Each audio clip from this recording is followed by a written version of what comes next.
Welcome to the Build Your Base podcast. I am the host of the show, Jack Thomas, and today we are looking at the most common diet and nutrition mistakes. Before we crack into that, just want to read out a review that we have had on the podcast. If you enjoyed today's show, please do read a review. We love hearing your thoughts, hearing your comments. This review is from Gig Tunchanok, and Gig says, great pieces here, looking forward for more. The review reads, love the concepts of really wanting to help people get stronger, not just from providing gym service, but also free, useful information. Looking ahead, looking forward to the future releases. Thank you, Gig, for your review. Happy to hear you've been enjoying the podcast. We've got lots of great episodes for you coming up. If you enjoyed the podcast, please do share it with a friend. Please do subscribe to the podcast. You will get a notification when we release an episode. The aim of the podcast is to help you build your strongest Bangkok life. So if you have any friends in Bangkok that need to do just that, forward them the link to the show. I'm sure they will gain a lot from it. Okay, so today we have 7 nutrition and diet mistakes that we as coaches see a lot. Maybe one of these will resonate with you. Hopefully it will help you choose the right nutritional approach for getting the results that you want. Number 1 diet mistake is thinking that healthy food means you can eat unlimited amounts of it.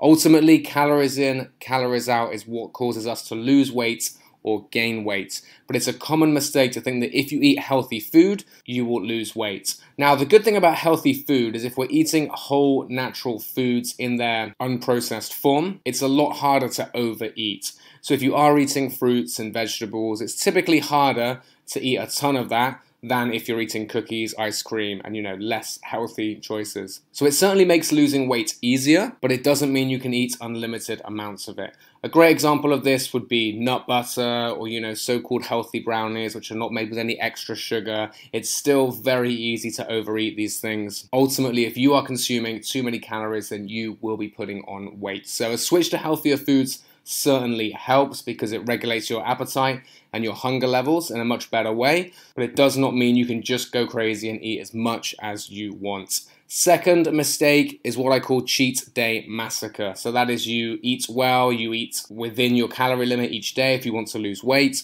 but then you have your cheat day. Let's say it's Sunday. Sunday comes around, Sunday arrives, and you just go completely crazy from dusk to dawn, eating as much food as you possibly can. Some people may even have a cheat weekend. I mean, if you're going out, you're partying, you're having brunch, you're consuming alcohol, you can consume thousands and thousands of calories. So if weight loss is your goal, you can definitely undo a week's good work in 1 or 2 days. So the lesson here, I think, is to try and find a sustainable way to eat so that you're not really eating too much on one day.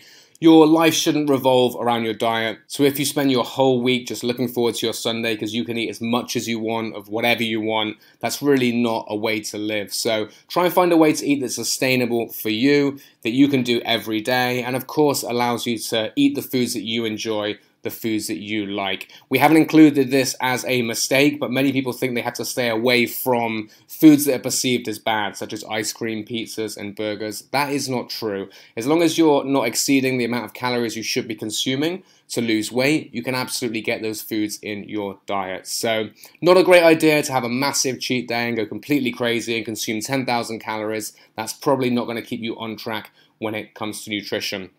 Common mistake number 3, chasing the latest fad diet rather than sound nutritional principles. So we've done podcasts on what sound nutritional principles are. You can go back and hear those from Dr. Priya. She has a PhD in nutritional science. So go back, listen to those episodes on what sound nutritional principles are.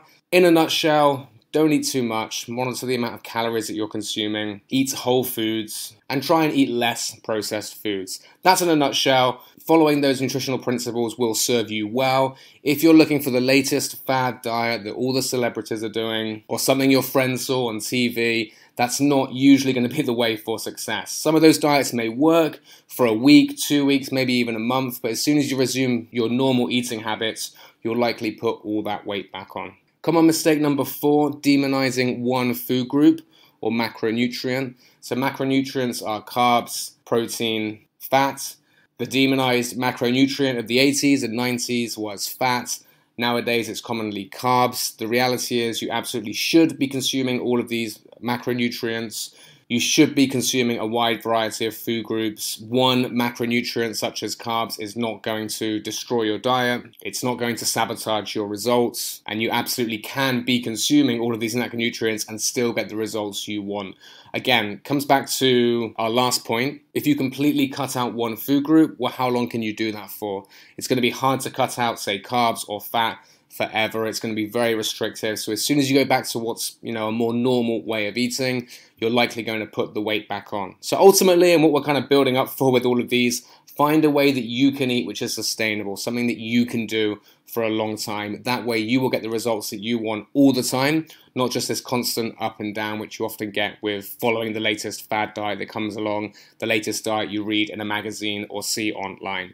Next common mistake is trying to out-train a bad diet. So if you're overeating, over-consuming, feeling guilty, and then jumping on the treadmill to try and burn the calories, it's a difficult way to control your weight and to lose weight or lose fat if that is your goal. The reality is, if you're over-consuming, you really have to do a huge amount of exercise to burn those extra calories off. I think the best way to view it is to see your nutrition and your exercise as separate. So you do your exercise to build up strength, to build muscle, to get in better shape, to build your health up, to build a stronger cardiovascular system, and you lose weight by looking at your diet. Try not to link the two together too much. If you're constantly thinking that you've justified overeating because you trained hard at the gym, it's going to be a constant battle against what you're burning and what you're consuming. And in my experience, with all the clients that I've worked with, and when I've tried to lose weight and drop fat, it's not a battle that's won very easily. So everything's going to come back to this point. Find a way to eat that you can sustain, that you can keep going, and then train on the side for all the other benefits that training brings, such as building muscle,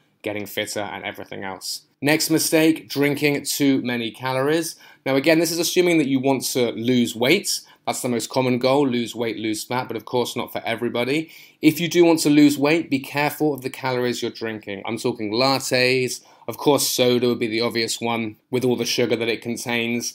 Smoothies can be healthy, it can be full of micronutrients, so vitamins, nutrients can be plentiful in smoothies, but you can pack in a lot of calories if you're chucking in dates, if you're chucking in bananas, chucking in mango into the smoothies. It's easy to consume a lot of calories. So the advice I often give is if you're trying to lose weight or lose fat, try not to drink too many calories. Stick to water, maybe add some fruit into the water to give it a bit of flavor, a bit of taste, but don't drink too many of your calories. If we're looking at coffee, a common one, try and have Americanos, maybe with a splash of milk, rather than lattes or frappuccinos and the like, which contain a lot of milk, a lot of sugar, ultimately a lot of calories. If you're trying to gain weight, the opposite is true. Drink as many calories as you can. I've worked with clients before that really struggle to put on weight. So my advice to them was start the day with a big smoothie. That's going to help you get your calories in. If you struggle to eat enough food, no easier way than knocking back a massive smoothie. Last one, and I think you'll feel that a lot of these mistakes are leading up to this. A big mistake is following a diet that just can't be sustained. If you found a way of eating which you can only just keep up for a week or two, just because it's so painful and so restrictive, even if you get results, you're going to lose those results straight away. Everyone should be trying to find the way that they can eat every day for the rest of their life.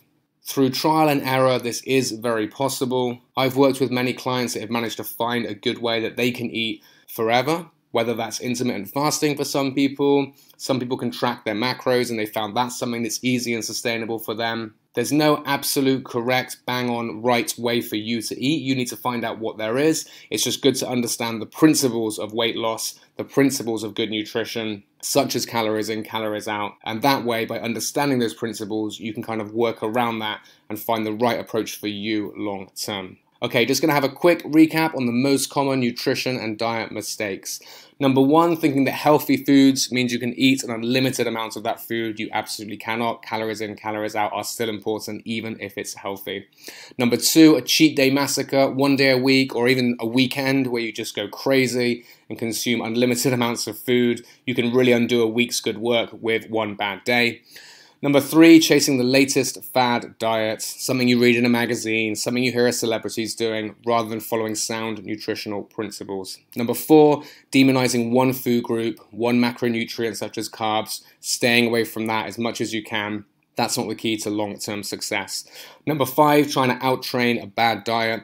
So basically over-consuming, overeating, and trying to make up for that by just doing extra exercise. That's a difficult battle to win. Number 6, drinking too many calories. If you're trying to lose weight, don't drink calories, stick to water, coffee without cream or sugar. That's going to make it easier to lose weight. On the flip side, if you're looking to gain weight, gain muscle, and you're finding it hard to consume calories, then absolutely do drink them. Last one, biggest mistake, the final one, all roads lead to this really, following a diet that can't be sustained. It's not much fun to do 1 week of diet, 1 week normal eating, or 1 month on, 1 month off, and just constantly go up and down for the rest of your life. Not good for your health, not good for your mental health, and ultimately doesn't give you the body and the health that you want long term. I hope that's helped, guys. If one of these rung true with you, then have a think about it. Chat to a base coach, reach out to us. We have lots of coaches that are experienced in nutrition that can help you get through these difficult pain points. That is it for today. I hope you enjoyed the Build Your Base podcast. Don't be afraid to reach out if you need any help with your training, your nutrition, or any part of your lifestyle. Thank you for listening. We'll see you soon on the Build Your Base podcast.